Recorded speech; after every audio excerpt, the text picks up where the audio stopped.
자, 오늘 고린도전서 15장 저희가 계속해서 지난번에 이어서 12절부터 34절까지 지난번에 19절까지 읽었습니다마는 12절서부터 34절까지 다시 한번 교독합니다. 12절부터 그리스도께서 죽은 자 가운데서 다시 살아나셨다 전파되었거늘 너희 중에서 어떤 사람들은 어찌하여 죽은 자 가운데서 부활이 없다 하느냐.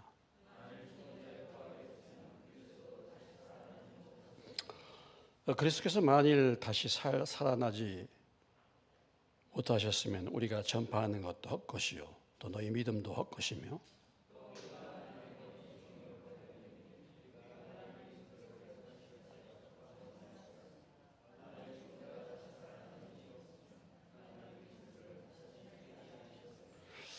만일 죽은 자가 다시 살아나는 일이 없으면 그리스도 다시 살아나신 일이 없었을 터이요.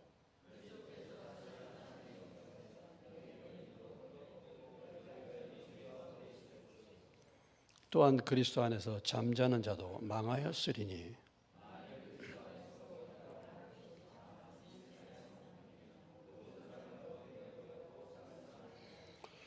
그러나 이제 그리스도께서 죽은 자 가운데서 다시 살아나사 잠자는 자들의 첫 열매가 되셨도다.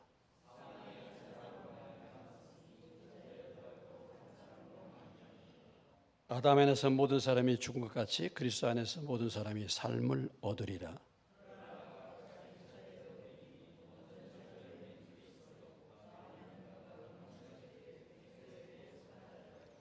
그 후에는 마지막이니 그가 모든 통치와 모든 권세와 능력을 멸하시고 나라를 아버지 하나님께 바칠 때라.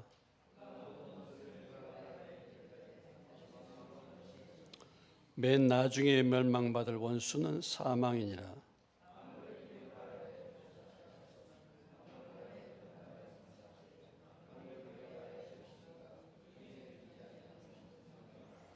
만물을 그에게 복종하게 하실 때에는 아들 자신도 그때 만물을 자기에게 복종하게 하신 이에게 복종하게 되리니 이는 하나님이 만유의 주로서 만유 안에 계시려 하심이라.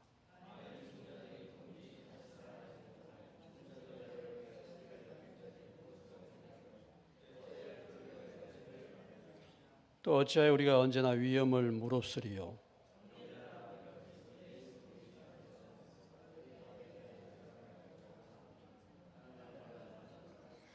내가 사람의 방법으로 에베소에서 맹수와 더불어 싸웠다면 내게 무슨 유익이 있으리요. 죽은 자가 다시 살아나지 못한다면 내일 죽을 터이니 먹고 마시자 하리라. 34절 깨어 일을 행하고 죄를 짓지 말라. 하나님을 알지 못하는 자가 있기로 내가 너희를 부끄럽게 하기 위하여 말하노라. 하나님 아버지, 저희가 3일 예배로 모였습니다. 또 주의 말씀을 이 시간 상고할 때 성령께서 깨닫게 해주시고 우리가 이 말씀을 믿고 또 그 말씀을 따라서 우리의 삶이, 생각이, 말이 변화될 수 있는 은혜를 허락해 주시옵소서. 성령님께서 이 시간도 들을 길을 주시고 우리의 심령에 사모하는 마음으로 주의 법에 귀한 것을 볼 수 있도록 도와주옵소서. 예수님의 이름으로 기도하옵나이다. 아멘. 네, 고린도 교회에는 많은 문제를 가진 그런 교회였습니다. 그렇지만 이런 모든 문제들을 사도 바울에게 스데바나의 편에 가져왔을 때 바울이 이 모든 문제에 대한 답을 지금 이 고린도전서 편지를 통해서 그들에게 어떻게 이런 문제를 해결해야 할 것인가를 말씀해 주고 있습니다. 우리가 신앙생활하면서 많은 문제가 있습니다. 그렇지만 그 문제에 대한 답이 하나님 말씀에 있는 줄로 믿으시기 바랍니다. 우리에게 궁금한 것도 있고 우리가 알지 못하는 것도 있는데 그런 모든 부분들이 사실 하나님의 말씀 안에 있는 것입니다. 오늘 그런 복잡한 여러 가지 문제들을 사도 바울이 지금 말씀을 통해서 권면을 해주고 있죠. 15장은 우리가 잘 알다시피 가장 중요한 교리, 가장 중요한 믿음의 기초인 부활에 대해서 지금 말씀을 주고 있습니다. 바울이 복음을 전할 때 복음이 뭡니까? 고린도서 15장 3절로 4절 말씀처럼 성경대로 예수님이 우리 죄를 위해서 죽으시고 장사 지낸 바 되었다가 사흘 만에 다시 살아나셨다. 이 복음을 고린도 교회에 전했죠. 분명히. 그래서 그들이 믿는다고 했습니다. 그런데 시간이 지나니까 정말 죽은 자가 살아났는가? 부활이 있는가? 정말 부활했는가? 이런 부분에 대한 회의와 잘못된 가르침들이 교회 가운데 들어오게 되었다라는 거죠. 우리가 알고 듣고 믿었지만은 그런 믿음보다도 세상의 어떤 잘못된 가르침, 세상 것들이 내 마음과 생각에 침투하면은 하나님의 말씀의 진리를 잃어버리게 되는 것입니다. 지난 시간에도 잠깐 봤습니다만은 다시 한번 말씀을 보면 디모데후서 1장에 디모데후서 1장 302장입니다. 344페이지 2장 16절부터 18절까지 말씀입니다. 2장 16절부터 18절까지 말씀을 찾으셨으면 한 목소리 읽겠습니다. 망령되고 헛된 말을 버리라. 그들은 경건하지 아니하며 점점 나아가나니 그들의 말은 악성 종양이 퍼져나간 것 같은데 그 중에 후메네오와 빌레도가 있느니라. 진리에 관하여는 그들이 그릇되었도다. 부활이 이미 지나갔다 하므로 어떤 사람들의 믿음을 무너뜨리느니라. 그러니까 이렇게 믿음을 무너뜨려 부활이 지나갔다, 부활이 끝났다. 이런 잘못된 가르침들이 그렇게 가르치는 사람들이 교회 가운데 있었다라는 것입니다. 그런데 이런 말들이요, 처음에는 무슨 소리야? 무슨 소리야? 이렇게 하다가 점점 그들이 점점 그런 말들을 계속 들으면 망령되고 헛된 말을 계속 들으면 나도 모르는 사이에 그 말이 그럴듯하게 들리게 되는 것입니다. 우리가 볼 때, 어떻게 저런 것을 믿나? 그런데도 그런 것을 믿는단 말이죠. 그 전에 영생교라는 교가 있었습니다. 영생교가 무슨 교입니까? 사람의 육체가 죽지 않는다는 거예요. 그런데 그 영생교를 대학교 교수가 믿는다니까요. 그 이상하지 않습니까? 아니, 대학교 교수가 육체가 죽지 않고 계속 산다는 거야. 이것을 믿는 거야. 진짜 보면 말도 안 되는 것을 믿는 사람들 있죠, 주변에? 말도 안 되는. 그런 걸 믿는단 말이죠. 그런 사람들이 있는 것입니다. 그래서 이렇게 점점 그런 말들이 번져나가면 정말 그런가? 이렇게 되는 거예요. 정말 그런가? 우리도 주변에 보면 엉뚱한 얘기 듣는 사람들 많죠? 엉뚱한 얘기. 여러분, 좀 주제가 다르면 북한이 핵을 포기하겠습니까? 핵을 계속 유지하겠습니까? 여러분 어떻게 생각하십니까? 핵을 포기하겠습니까? 핵을 유지하겠습니까? 예? 이건 탈북한 사람들은요, 북한이 핵을 포기한다는 건 있을 수 없는 일이라고 말하죠. 그렇죠? 그런데 그것을 아주 그대로 믿으신 분들이 계시잖아요. 그러잖아요. 그걸 그대로 믿음 좋잖아요. 엄청 믿음 좋. 북한에 우리가 지금까지 갖다 준 돈이요. 2000년부터 2007년 김대중 노무현 정부 때 이제 많이 줬는데 준 돈이 1조 2,957억 원입니다. 1조. 그러니까 9억 몇 천만 달러로 하면 그런 돈을 줬어요. 그리고 현재 북한에 이래저래 빌려준 돈, 못 받은 돈이 얼마냐면 6,173억 원입니다.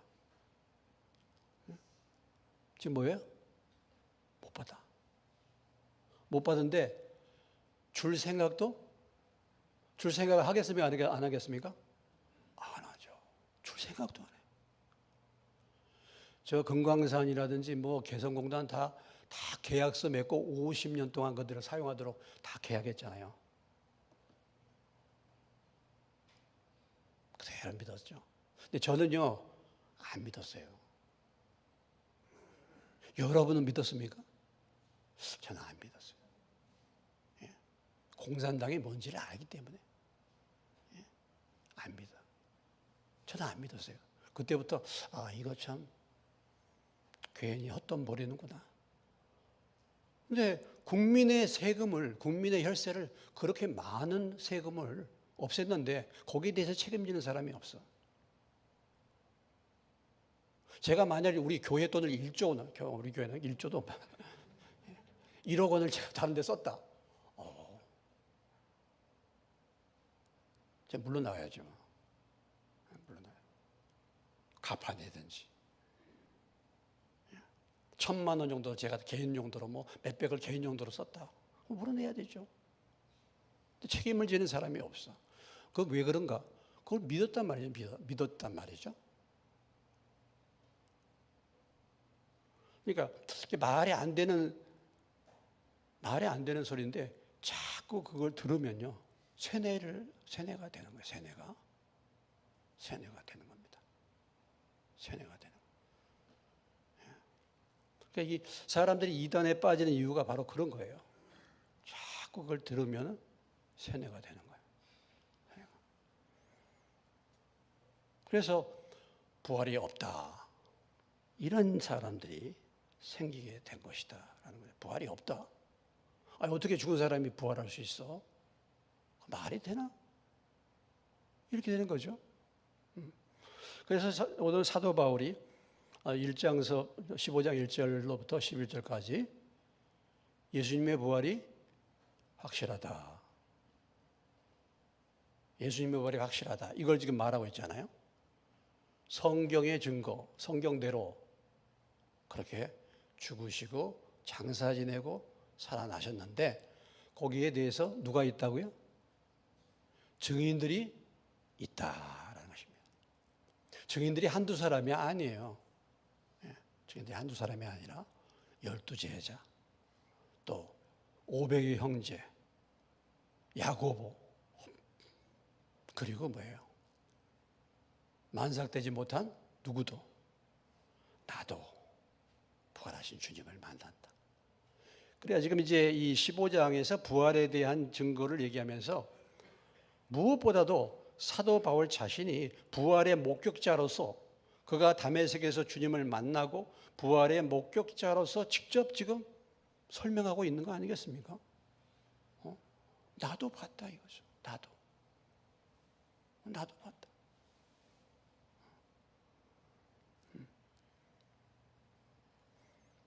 그리고 그렇게 전파했는데 이제 와서 무슨 소리냐 이런 얘기입니다. 무슨 소리냐 이런 얘기야. 자, 그래서 12절로부터 이제 34절까지 전반적인 이 말씀의 주제가 뭐냐면 믿는 자들이 부활이 있다. 믿는 자들의 부활에 대해서 말하고 있는 것이죠. 신자들의 부활에 대해서 믿는 사람들의 부활이 있다라는 것입니다. 오늘 사도 바울이 이 사실을 전하기 위해서, 증거하기 위해서 그가 사용하는 방법이 뭐냐면 가정법입니다. 가정법. 만일 단어예요. 만일, 우리가 보면 가정법 과거라는 게 있는데 옛날에 현재 사실의 반대죠. 가정법 과거 완료는 과거 사실의 반대. 만약에 내가 새라면 내가 날아갈 수 있을 텐데 이건 있을 수 없는 사실이죠. 그러니까 만일 이렇게 된다고 한다면 이렇게 될 것이다. 그러니까 만일이라는 가정법을 사용했습니다. 그래서 12절서부터 34절까지의 이 만일이라는 단어를 몇 번 사용했는가? 13절에 보면 뭐예요? 뭐가 있습니까? 만일이 있어요. 14절에 만일이 있습니다. 15절에 만일 중간에 있죠. 16절에 만일이 있어요. 19절에 만일이 있습니다. 29절에 만일이 있어요. 이 만일이라는 단어를 몇 번 사용했어요? 6번을 사용해서 하고 있습니다. 만일 그렇다면 이것은 무엇을 말합니까? 이건 극적인 효과를 말하는 것이죠. 이것은 다른 말로 말한다면 결코 그럴 수 없다는 사실을 강조하기 위해서 한 것입니다. 결코 그럴 수 없다 이거죠. 이걸 강조하기 위해서 만일이라는 그런 비유법을, 그런 가정법을 사용한 것입니다. 자, 그러면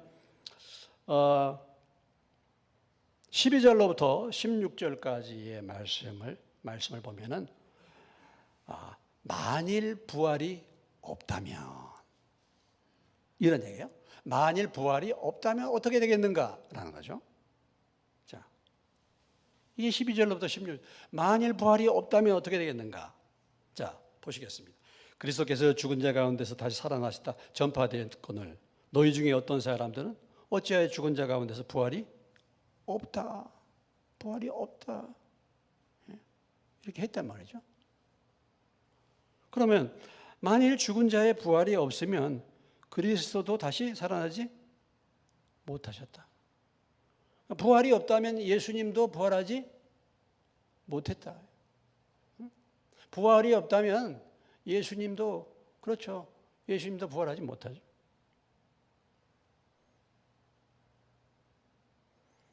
이 말의 의미는 예수님의 부활이 있으므로 죽은 자의 부활이 있다라는 것을 강조하는 것입니다. 반대로 우리가 생각해서 예수님이 부활하셨기 때문에 예수님의 부활을 통해서 죽은 자의 부활이 분명히 있다 이거예요. 그런데 죽은 자의 부활이 없으면 그리스도도 다시 살아나지 못했을 것이고 또 무엇입니까? 그리스도께서 만일 다시 살아나지 못하셨으면 전파하는 것이 뭐예요? 전파하는 것이 뭐예요? 헛것이에요. 전파하는 것이 아주 쓸모없는 거야. 오늘 우리가 이 자리에 나와서 지금 부활에 대해서 지금 수요 예배 때 말씀을 전하고 있는데 지금 제가 말하고 있는 것이 헛것이고 여러분도 이 자리에 시간 내서 이렇게 바쁜 시간, 저녁에 피곤한 시간에 와서 앉아있을 필요가 없지. 헛것을 듣는 거잖아요. 헛소리 듣는 거죠. 헛것이죠. 뿐만 아니라 믿음도 헛것이다. 믿음도 헛것이다. 그러니까 부활에 대한 믿음이 부활에 대한 믿음을 갖지 못한다면 믿음이 헛것이다 말이죠. 헛것을 믿는다 이것입니다. 그래서 헛된 인생을 살아가는 거예요. 헛된 인생. 헛된 인생을 살아. 인생을 살기는 살았는데 물거품 같은 인생이야. 헛된 인생이야. 그러잖아요.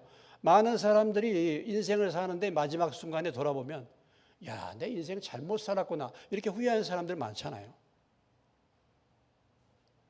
부활에 대한 믿음이 없는 사람들, 그런 믿음이 없다라고 한다면 신앙생활도 헛된 신앙생활을 하는 것입니다.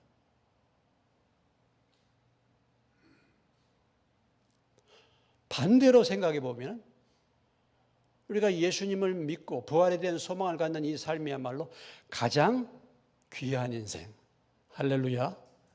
가장 무슨 인생? 귀한 인생. 가장 값어치 있는 인생. 가장 복된 인생입니다. 가장 참된 인생을 사는 거예요. 가장 가치 있는 인생을 사는 것입니다.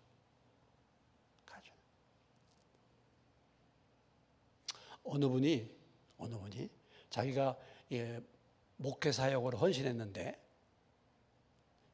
수녀원의 수도로 헌신했어, 여자가. 그런데 고등학교 다니면서 그런 생각이 들었다는 거죠. 한 번뿐인 인생, 내가 무엇을 위해서 살 것인가 고민을 많이 했다는 거예요. 한 번뿐인 인생, 내가 무엇을 위해서 사는 것이 가장 값이 있는 삶을 사는 것일까 고민하다가, 내가 주님을 위해서 인생 전부를 내가 바치는 게 가장 가치 있는 인생이다, 이렇게 생각해서 결혼도 포기하고 수녀가 됐다. 예. 뭐 하나님의 부르심이 다 다르겠지만 그분은 자기 인생의 가장 값진 인생은 주님을 위해서 내 인생을 바치는 것이 가장 값진 인생이다, 이렇게 그분이 생각했다는 것입니다. 어쩌면 그렇죠. 여러분, 우리 인생 가운데 가장 가치 있는 인생을 산 사람이 누구겠습니까? 예? 성경적인 인물을 생각할 때 누구겠어요? 예? 바울 같은 사람 아니겠습니까? 가장 큰 상급을 받는 사람이 누구겠어요? 바울 아니겠습니까? 선한 싸움 싸우고 달려갈 길을 마치고 믿음을 지켰으니 이제 뭘 받아요? 뭘 받아? 의의 멸관을 기대하는 거예요. 의의 멸관. 이것이 마지막 순간에 가서 가장 가치 있는 인생이잖아요.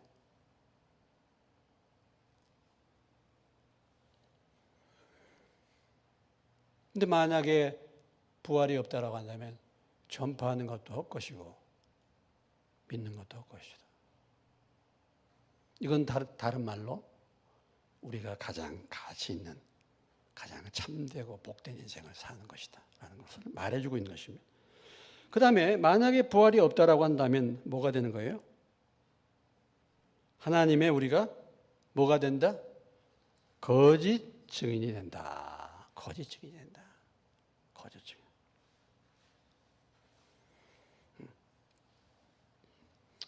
왜냐? 주님이 부활하지 않았는데 부활했다고 말했기 때문에 거짓 증인이 되는 거잖아요. 사기꾼이 되는 거잖아요. 사기꾼도 보통 사기꾼이 아닙니다. 보통 사기꾼이 아니에요. 하나님 앞에서 가장 책망을 받을 자들이 누구겠습니까? 이단의 괴수들이에요. 하나님 앞에 가장 크게 하나님의 심판을 받을 자가 누구겠습니까? 김일성이, 김정일이, 김정은이, 이런 애들, 또 이만희, 문선명, 이런 사람들로 하여금 거짓된 것을 가르쳤기 때문에 거짓 증인. 아마 그들은 지옥 맨 아랫목에 가서 아주 뜨끈뜨끈한 게 아니라 펄펄 끓겠죠. 맨 밑에가 있겠죠.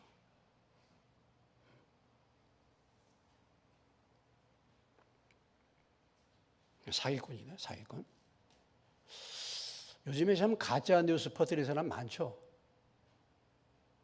가짜 뉴스 퍼뜨리는 사람이 많은데 그 가짜 뉴스를 퍼뜨리고 나서 그것이 가짜라는 것이 드러나도 그것이 내가 가짜 뉴스를 퍼뜨렸다, 참 죄송하다, 이런 말 한마디 안 해요.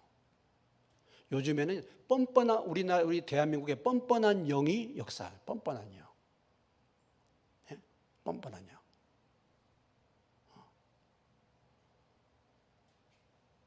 뻔뻔한 영.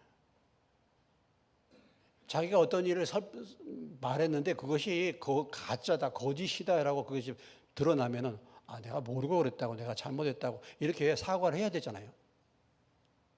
근데 거기에 대해서 사과가 없어요. 그러니까 무조건 그냥 음모를 저지르고 그냥 거짓말을 내뱉는 거예요. 이렇게. 근데 하나님이 뭐라고 말씀하셨습니까? 풍설을 퍼뜨리는 자 하나님이 그냥 두시지 않는다 그랬죠.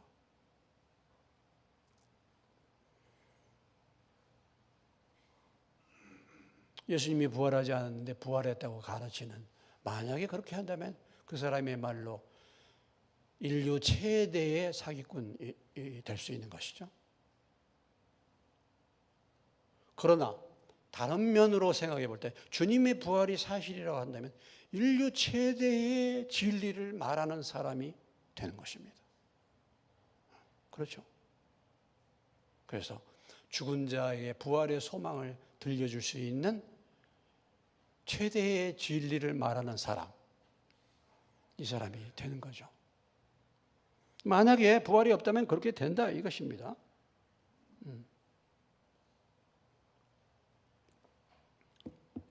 자, 17절로부터 19절까지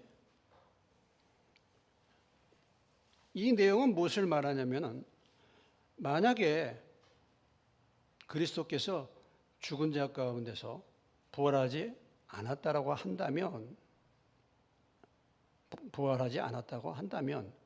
앞에는 부활이 없다고 한다면이고 만약에 그리스도께서 죽음 가운데서 부활하지 않았다면은 어떤 일이 일어나는가? 이것을 말해주고 있죠.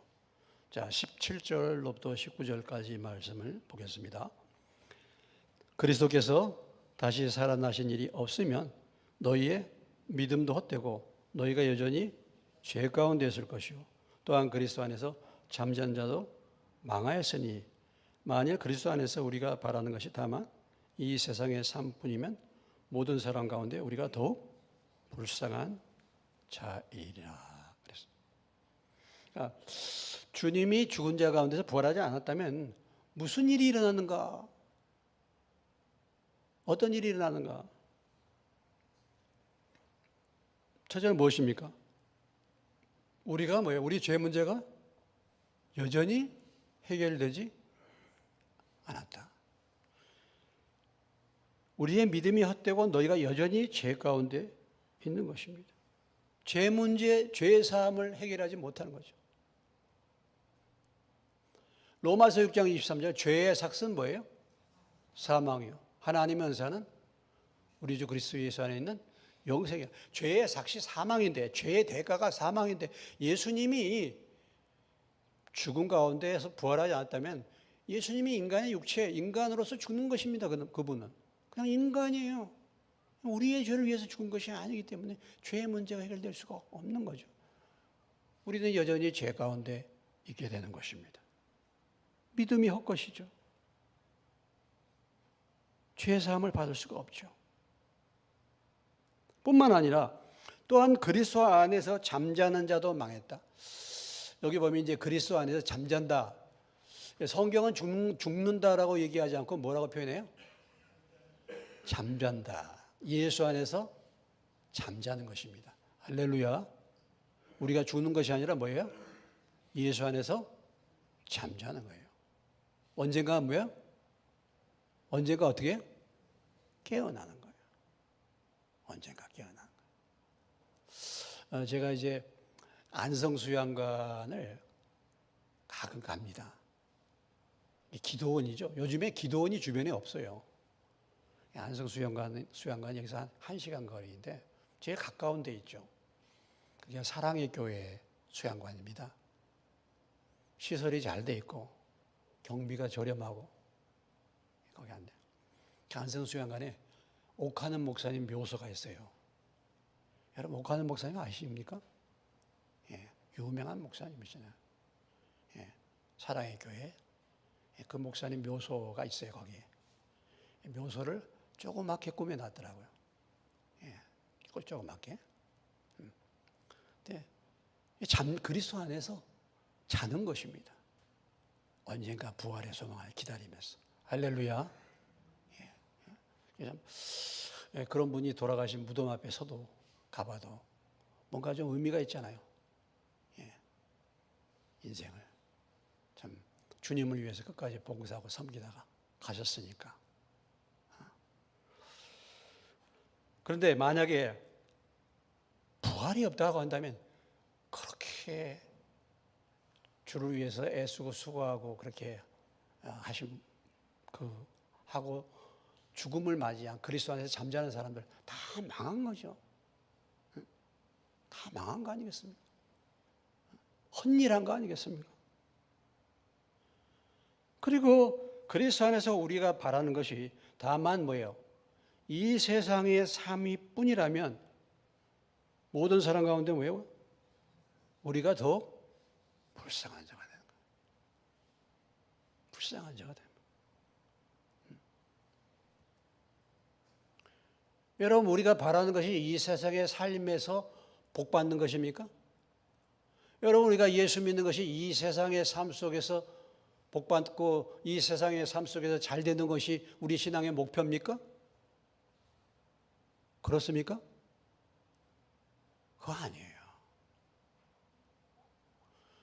이 세상에서 우리가 바라는 그런 목표가 달성되지 않고 사람들이 다 고난받고 다 죽었잖아요. 어떤 사람들은 핍박만 받다가 문제 해결은 무슨 문제 해결이야.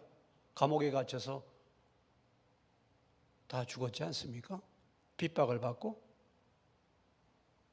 그런데 만약에 그런 사람들의 삶이 이 세상의 삶뿐이라면 부활의 소망을 가지고 하나님 나라를 바라보고 산 사람들이야말로 얼마나 불쌍하겠습니까? 그렇죠.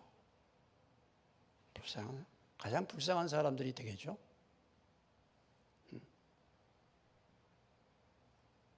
그런데 예수 믿고 바라는 것이 이 세상의 삶이야. 예수 믿고 이 세상에서 잘 되는 것이 나의 삶의 목표가 된 사람들이 많아, 요즘에. 예수 믿고 하나님 나라에 대한 소망을 두지 않고 이 세상의 삶에서 잘 먹고 잘 사는 것을 목표로 삼는 명색이 크리스찬이라고 하는 사람들이 많아요.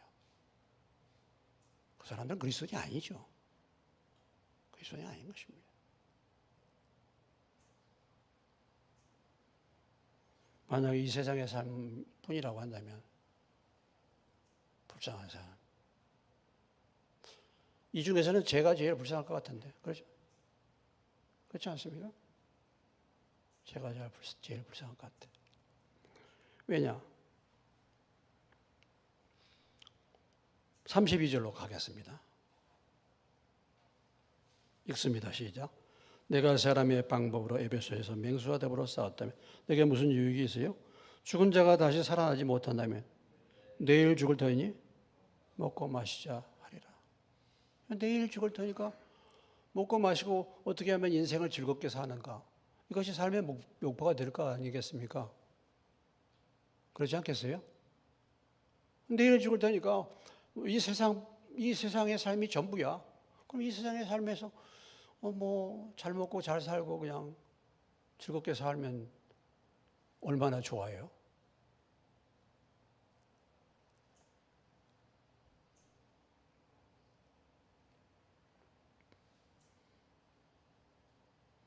그런데 일부러 사서 이렇게 고생을 합니까? 뭐 때문에? 예? 뭐 때문에 고생을 해요? 저는 좀 이렇게 사람들하고 부딪히고 싶지가 않아요. 원래 제 성품이. 사람들하고 이렇게 엮이고 싶지가 않아. 저는 혼자서 그냥 하루 종일 집에만 있어도 돼요. 저는 책이나 보고. 그런 원래 스타일이에요. 여러분 만나가지고 막 이래라 저래라 막 피곤하게 뭐 기도해라 그러고 싶지가 않아요. 이거 힘든 일이에요. 이거. 피곤한 일이에요. 정말 그래요. 누가 저에게 간섭하는 것도 싫고 제가 여러분을 간섭하는 것도 싫고 원래 그래 원래.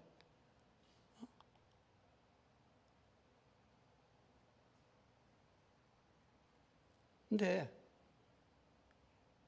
이렇게 참 주님이 부르셔가지고 이 일을 맡기셨으니 어떻게 해? 예. 만약에 부활이 없다, 소망이 없다 그러면은 불쌍한 사람들이죠. 우리가 믿음의 삶을 산다고 하는 사람들.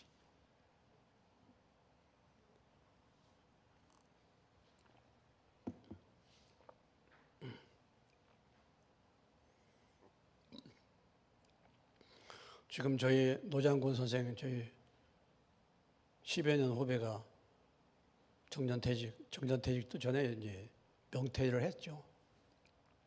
명퇴했는데 340 받는다 그랬잖아요. 20만 원 뗀데 건강보험. 320 받는데. 그 부인 이혜숙 자매도 교사예요. 둘이 640을 받네. 물론 우리 노장군 형제는 이제 장로인데 그걸로 먹고 살고 뭐 재밌게 이렇게는 안 하고 캄보디아에 지금 학교를 세우고 봉사하고 선교하고 하고 있죠. 그런데 뭐 남 눈치 안 살피고 그렇게 바꾸서 그렇게 선교사 하면 얼마나 좋겠어요. 네. 그런 거 저런 거 내려놓고 참 이 목회의 삶을 사는 것이 힘든 삶 아니겠습니까, 여러분? 바울을 보세요, 바울을. 가장 누가 불쌍하겠습니까? 사도 바울이 가장 불쌍한 사람이 되겠죠.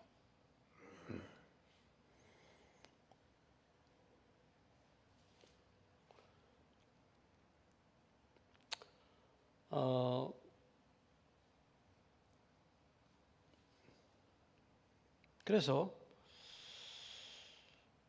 믿는 자가 망하고 그 다음에 가장 불쌍한 사람인데 세상뿐이라면 예수님이 부활이 사실이기 때문에 반대로 뭐예요? 그 믿음을 가진 사람은 가장 행복한 사람입니다. 할렐루야. 가장 행복한 사람. 할렐루야. 가장 흥한 사람이에요. 안 믿는 사람들이 망하고 가장 불쌍한 사람들이죠. 그렇지 않습니까? 이 사실을 안 믿는 사람들이야말로 불쌍한 사람들 아니겠어요? 죽을 때 무슨 소망이 있겠습니까? 우리 친구들, 안 믿는 친구들 많이 있는데 가면 갈수록 소망이 없어요. 가면 갈수록 죽음이 두렵겠죠. 그렇지 않겠습니까? 소망이 없어요. 근데 우리에게 부활의 소망이 있기 때문에 가장 흥하고 가장 행복한 그런 삶이에요. 모든 사람 가운데서 더욱 불쌍하고 가장 불쌍한 사람은 이 세상의 삶으로 끝나는 사람들입니다. 그러다가 영원한 하나님의 형벌을 받고 영원토록 지옥에서 고통에 있는 자들, 그들이야말로 가장 불쌍한 사람들이 아니겠습니까?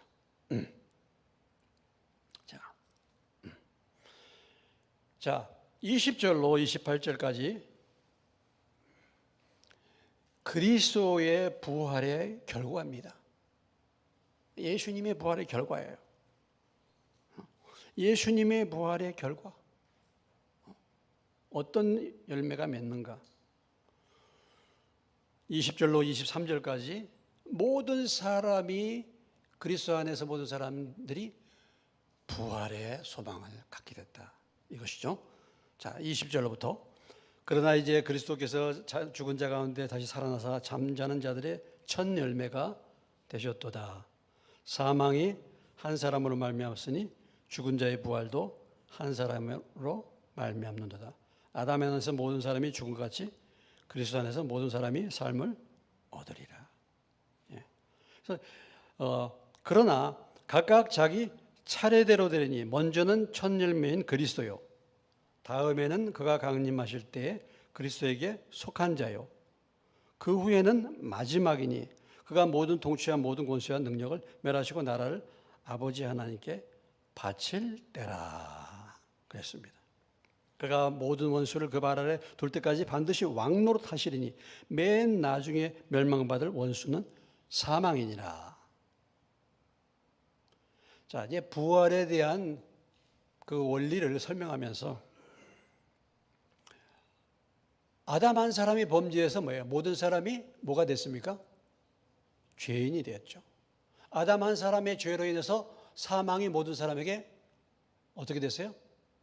왕노릇하게 됐다. 어디에서 나오는 말씀입니까? 로마서에 보면 잘 나오는 말씀이에요. 로마서 5장을 가보시면요. 한 사람의 원리입니다. 한 사람의 원리.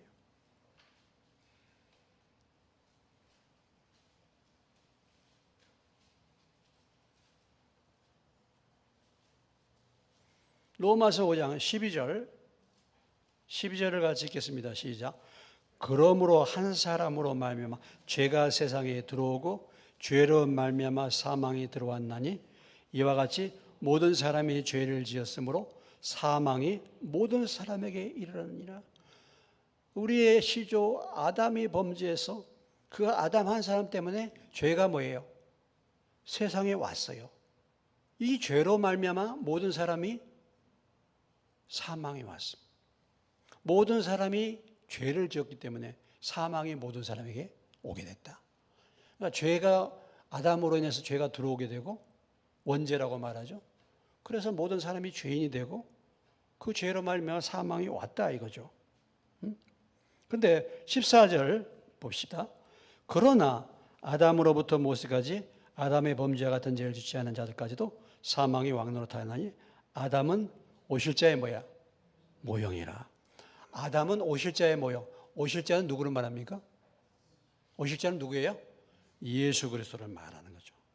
예수님. 그러니까 아담 한 사람이 범죄해가지고 사망이 모든 사람에게 이른 것처럼 예수님이 오심으로 인해서 이제는 뭐예요? 이제는 생명이 모든 사람에게 미치게 되는 것입니다. 자, 17절, 18절 같이 읽습니다. 한 사람의 범죄로 말미암아 사망이 그 한 사람을 통하여 왕노릇하였은즉 더욱 은혜와 의의 선물을 넘치게 받는 자들은 한 분 예수 그리스도를 통하여 생명 안에서 왕노릇하리로다. 18절. 그런즉 한 범죄로 많은 사람이 정죄에 이른 것 같이 한 의로운 행위로 말미암아 많은 사람이 의롭다 하심을 받아 생명에 이르느니라. 19절까지 한 사람이 순종하지 아니함으로 많은 사람이 죄인 된 것 같이 한 사람이 순종하심으로 많은 사람이 의인이 되리라. 바로 이 생명의 법칙, 대표의 법칙이죠.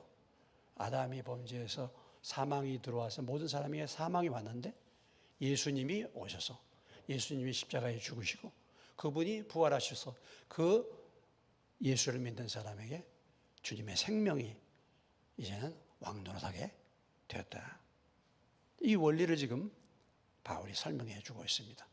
그런데 믿는 사람들이 어떻게 부활하느냐? 맨 첫 열매가 누구예요? 맨 첫 열매가 예수 그리스도. 그러니까 우리도 예수님처럼 부활한다는 거죠. 예수님이 첫 열매니까. 나무를 심었는데 첫 열매가 나죠. 첫 열매. 홍 집사님, 지금 복숭아를 심었죠? 첫 열매 났습니까? 났어요? 예. 잘 났어요? 앞으로 그러면 어떤 열매가 이제 뭐 다 첫 열매가 나니까 그런 열매가 나오겠죠? 첫 열매. 그 첫 열매, 예수님이 잠자는 날에 부활의 첫 열매니까 우리도 뭐야? 예수님처럼 부활하는 거죠. 그러면 성경에 보면 예수님이 어떻게 됐습니까? 문들을 닫았는데 어떻게 해요? 예수님이 그냥 들어오셨잖아요. 또 예수님이 부활하셔 나신 다음에 예수님이 잡수셨지 않습니까? 예수님이 잡수셨죠. 예수님이.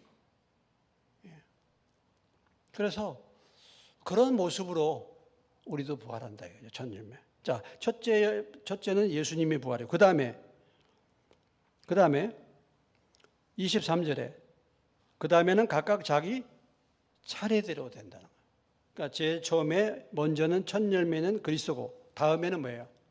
그가 강림하실 때 그리스도께 속한 자입니다. 그러니까 예수님이 오실 때 이제 그때 뭐예요? 다시 부활할 사람.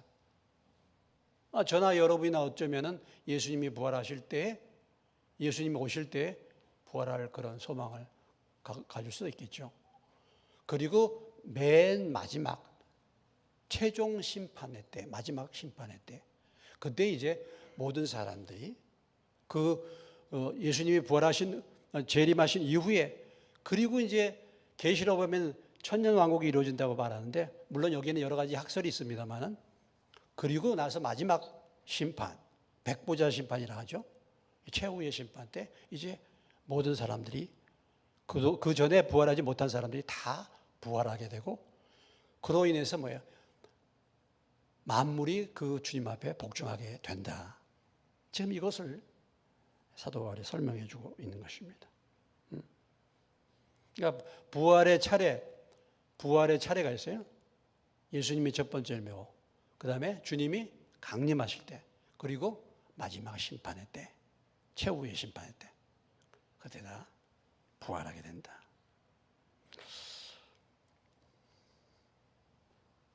자, 그러면 이제 29절로 마지막 34절입니다. 거기에서 우리에게 보여주고 있는 거죠.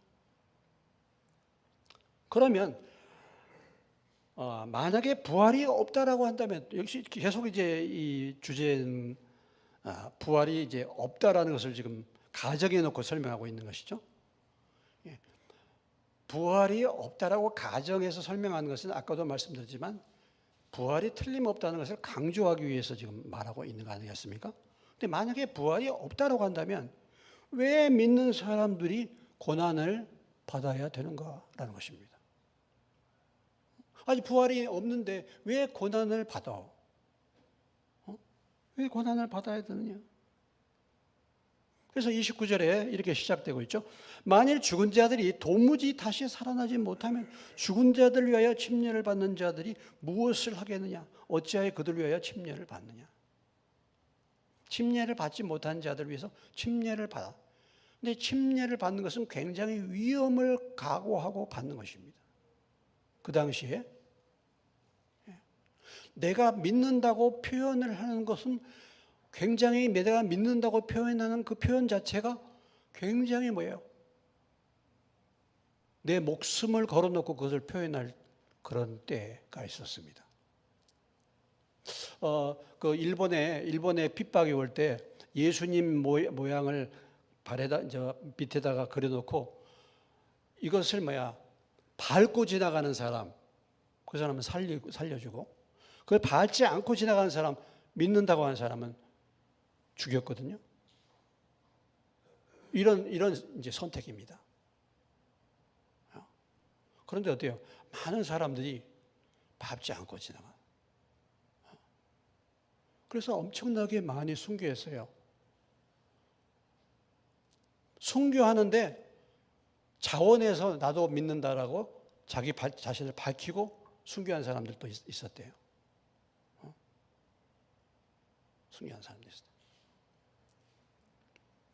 거기에 거의 한 300년 전 가까이 된 때, 그때 일본에 막 천주교가 들어올 때, 그때 이제 그런 핍박이 있었는데, 우리 한국 개신교회에 있는 많은 성도들이 요즘에 이제 일본의 그 성지순례를 갑니다. 일본 성지순례를. 일본의 그 순교한 그 성지순례를 가는데, 거기서 이제 한국 분들이 모여가지고 같이 기도도 하고 이렇게 하면서 이제 거기에서 그 말씀을 전하는 분이 그런 얘기를 하셔요. 이분들이 300년 전에 자기의 목숨을 바친 사람들, 예수 위해서. 그런데 지금 300년이 지난 후에 한국에 있는 그리스도인들이 와가지고 이분들을 위해서 기도해 줄 줄을 그들이 300년 전에 순교를 당하면서 생각이나 했겠는가? 그러면 300년 전에 그들을 죽였던 영혼들, 그들을 죽였던 사람들은 지금 어디 있는가? 300년 전에 예수 믿는다는 그 믿음 때문에 순교한 사람들이 결코 패배자가 아니라는 거죠. 결코 없어지는 존재가 아니었다는 거예요. 300년이 지난 다음에 한국에 있는 교인들이 와서 그들의 그 헌신과 그들의 순교를 기념하면서 그들이 정말 간절히 기도했는데 그 모임에서 과연 우리가 죽고 난 다음에 몇백 년 후에 100년, 200년 후에 나를 기억할 수 있는 사람들이 있겠는가? 그런데 그분들의 순교를 기억하면서 모여서 기도하고 예배를 드린단 말이죠. 그 당시에 예수 믿는다고 다 죽였던 세력들은 다 어디 있을까? 그들이 자기의 생명을 내려놓고 그 선택을 했지만 결코 그것이 패배한 것이 아니다. 이제 그런 이제 설교 말씀들을 했는데요. 이렇게 자기의 목숨을 내어놓겠는가? 이런 고난을 받으면서까지 하겠는가? 그런 말이죠. 자, 또 어찌하여 우리가 언제나 위험을 무릅쓰겠는가? 31절 같이 읽겠습니다. 형제들아, 내가 그리스도 예수 우리 주 안에 가진 바 너에게 대한 나의 자랑을 두고 단언하니 나는 날마다 죽노라. 바울은 날마다 죽음을 경험했다는 것입니다. 바울의 사역, 바울의 선교 일정은 날마다 죽느냐 사느냐는 그런 절박한 시간이었죠. 고린도후서 그 뒤에 1장을 가보시면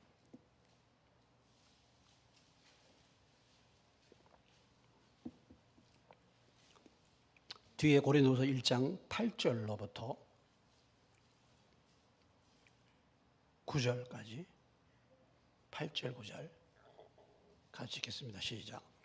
형제들아, 우리가 아시아에서 당한 환난을 너희가 모르기를 원하지 아니하노니 힘에 겹도록 심한 고난을 당하여 살 소망까지 끊어지고 우리는 우리 자신이 사형 선고를 받은 줄 알았으니 이는 우리로 자기를 의지하지 말고 오직 죽은 자를 다시 살리시는 하나님만 의지하게 하심이라. 바울이 지금 뭐라고 말하고 있습니까? 살 소망이 다 끊어졌다. 자신이 무슨 선고를 받았어요? 사형 선고를 받았어요. 이렇게 절박한 상황에 바울이 처해 있었다는 것입니다. 고린도서 11장에 보면 바울이 당한 고난이 여러 가지 나오죠. 40에 가만 하나 가만 매를 5번이나 맞고 굶주리고 바다에서 파선하고 여러 가지 많은 고난을 당한 것을 말하지 않습니까? 이런 정말 날마다 죽는 그런 위험, 이런 것을 만약에 부활에 대한 소망이 없다라고 한다면 무엇 때문에 이런 위험을 감수하고 복음을 전하겠는가? 그렇지 않습니까? 그걸 얘기하는 거죠. 빌립보서에 가보시면요.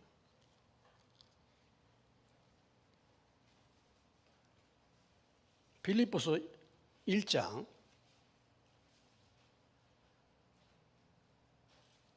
21절로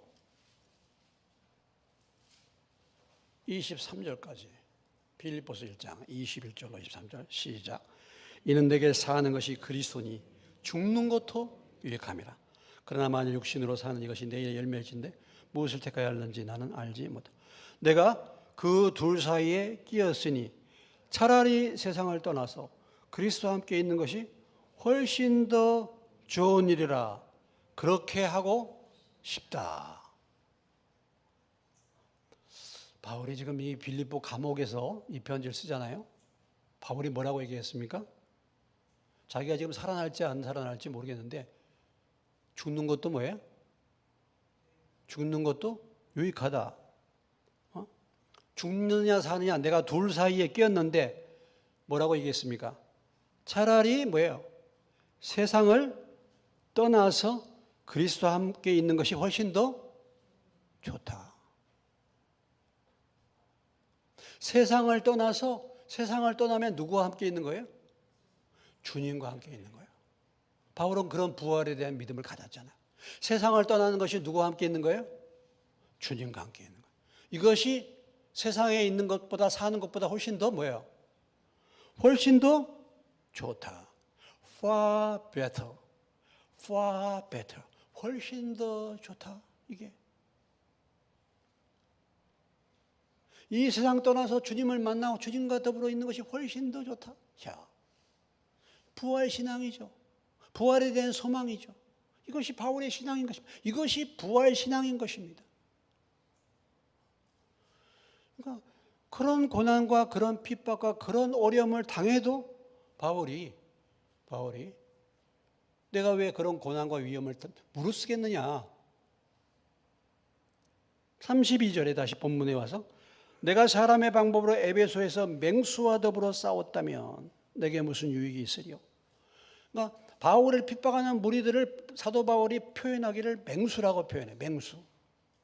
에베소에서도 뭐 어떤 일을 겪었습니까? 데메드리라는 은장색이 사람들을 선동해 가지고 말이죠, 바울을 죽이려고 막 몰려들었잖아요. 그것뿐입니까? 이고니온, 루스드라 돌멩이로 쳐가지고 죽을 뻔도 하고, 그런 맹수들과 싸운 거예요. 왜 이런 고난을 당하는가? 부활의 소망이 있기 때문에 하는 거죠.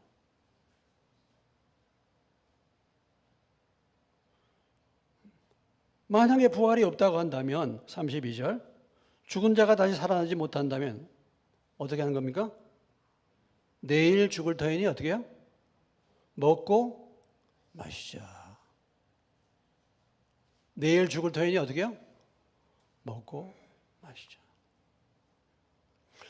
우리의 신앙생활이 부활에 대한 분명한 믿음과 소망이 없으면 항상 눈앞에 있는 세상만 바라봅니다.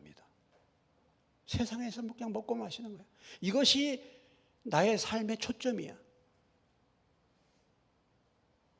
그것은 부활에 대한 소망이 없는 거예요. 부활을 믿지 않는 거예요. 이렇게 사는 것입니다. 그래서 내일 죽을 테니 먹고 마시자. 무슨 노래를 불러요? 무슨 노래? 이때 무슨 나오는 노래가 무슨 노래야? 노세 노세 젊어서 놀아. 늙어지면 못 노나니. 인생은 뭐야? 일장춘몽이야. 이 밤이 새기 전에 춤을 춥시다. 부기 기타 부기. 이게 나오는 거죠. 노세 젊어서 놀아. 해줘. 이렇게 사는 것입니다. 내일 죽을 테니 먹고 마시죠. 근데 우리 믿는 사람들이 이렇게 산다니까요. 믿는 사람들의 소망이 그거밖에 없어요.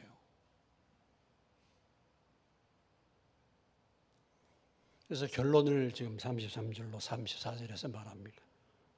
결론 33, 34절. 뭐라고요? 속지 말라. 속지 말아요. 부활이 없다는 말에 속지 말라. 악한 동무들은 선한 행실을 더럽히나니. 34절 다 같이 읽습니다. 깨어 의를 행하고 죄를 짓지 말라. 하나님을 알지 못한 자가 있기로 내가 너희를 부끄럽게 하기 위하여 말하노라. 하나님을 알지 못. 부활이 없다라는 사람은 하나님을 알지 못하는 사람. 깨어 뭐예요? 부활이 있기 때문에 이 땅의 삶이 전부가 아니니까, 이 땅의 삶이 전부가 아니다라는 것으로 깨어있는 것입니다. 깨어있는 게 다른 것이 아니에요. 깨어있다는 것이 이 땅의 삶으로 끝나는 것이 아니다라는. 저는 오늘 이제 강익범 권사님이 이렇게 기도했었잖아요. 화재에 난 걸 금방 아시네. 그래도 나는 택시기사 바빠가지고 모를 줄 알았더니 이때 화재가 났어요. 몇 명이 죽었어요? 23명이 죽었어요. 그 사건을 보고 누가복음 13장 5절에 실로암 망대 얘기를 하시던잖아. 이게 깨고 있는 거예요. 할렐루야. 이런 사건을 해석하잖아요. 말씀으로. 이게 깨어 있는 거예요. 자주 졸으셨지만 지금은 이렇게 깨어 있으시다. 깨어 있으시잖아. 아니 우리가 뭐 그냥 뭐 화재 나가지고 사람들 뭐 20명 아유 안 됐네 안타깝다 이렇게 우리가 생각하고 넘어가잖아. 그런데 깨어 있는 사람은 말씀으로 그 문제를 해석하는 거잖아요. 아니 나도 그렇게 죽을 수 있잖아. 오늘 나도 죽을 수 있는 거고, 그 사건을 통해서 하나님이 분명하게 누가복음 13장에서 우리에게 말씀하시는 게 뭡니까? 실로암 망대에 사람들이 죽었는데 죄가 많아서 죽은 게 아니라 너희도 뭐예요? 회개치 않으면 이와 같이 망한다. 이거 깨어있는 거잖아. 그런 사건을 보면서 깨어있는 거예요, 내가. 이게 깨어있는 거예요.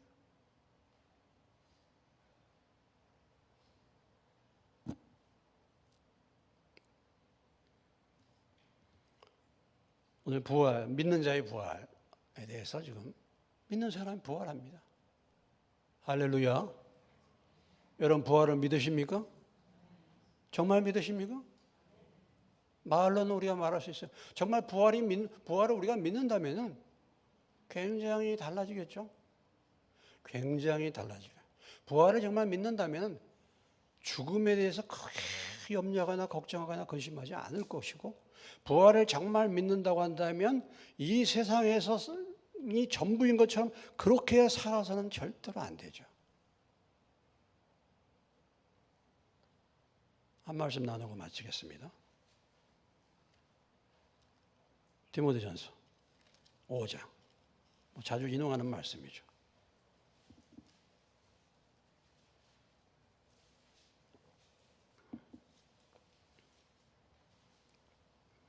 디모데전서 5장 5절, 5장 5절입니다. 5장 5절 6절입니다. 같이 읽겠습니다. 시작. 참 과부로서 외로운 자는 하나님께 소망을 두어 주야로 항상 간구와 기도를 하거니와 향락을 좋아하는 자는 살았으나 죽었느니라. 교회에 진짜 과부가 누군지 등록하는 거죠. 자격입니다. 그 전에도 말씀드린 참과부라기보다 참신자 이렇게 표현하면 좋겠죠. 교회에서 정말 인정해 줄 수 있는 참신자. 그 사람은 어떤 사람이냐? 하나님께 무엇을 두는 사람이요? 소망을. 하나님께 소망을 두었다는 것은 무엇을 말합니까? 주야로 항상 간구와 기도를 하는 사람. 늘 하나님을 바라보는 사람이에요. 여러분은 하나님께 소망을 두고 있습니까? 어떻습니까? 아니면 향락을 좋아하고 겉으로는 살아있지만 영적으로는 죽어있는 자입니까? 오늘 부활이 정말 사실이라고 한다면 깨어 속지 말고, 부활이 없다는 말 속지 말고 깨어 의를 행하고 범죄치 말고 하나님께 소망을 두고 그 소망 가운데, 부활의 소망 가운데 주님을 바라보고 섬기는, 이 땅에서 영원히 살 것 같이 내일 죽을 터이니 먹고 마시는 삶이 아니라 주의 오심을 바라보고 소망하는 삶을 사는, 깨어있는 삶을 사는 저와 여러분 되시기를 주님의 이름으로 축원합니다.